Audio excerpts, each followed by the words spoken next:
আসসালামু আলাইকুম দর্শক, কেমন আছেন? এই যে এত বড় ফার্মেসি দেখতেছেন, এত বড় ফার্মেসি ডেইলি নইলেও 2-3 লাখ লিয়ারের বেচা কিনা হয়, ঠিক আছে? এত বড় ফার্মেসিতে আজকে পুরো দিন সকাল থেকে ইন্টারনেটের কারণে ফার্মেসি বন্ধ, ঠিক আছে? এই যে কাস্টমার আইসা ফেরত যেতেছে, বুঝছেন? এই যে ইন্টারনেটের কারণে যে কাস্টমার আসা আসে কিন্তু ফেরত যেতেছে, এই যে দেখছেন কাস্টমার আসে গাড়ি ফেরত যেতেছে। আমি এখানে আছি শুধু কাস্টমাররা পাকাইতেছি।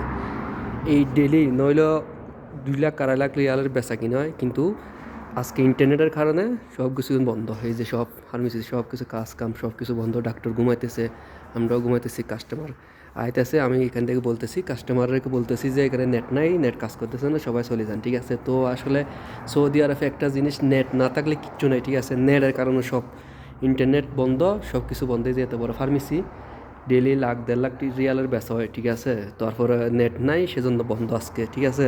এই যে আমি এখানে দাঁড়াইয়া কাস্টমার আসতে আসতে বলতেছি নেট নাই চলে যান, নেট নাই চলে যান, বুঝছেন? এই যে নেট নাই সেজন্য দরজা বান্ধি দিছি। তো এই আর কি।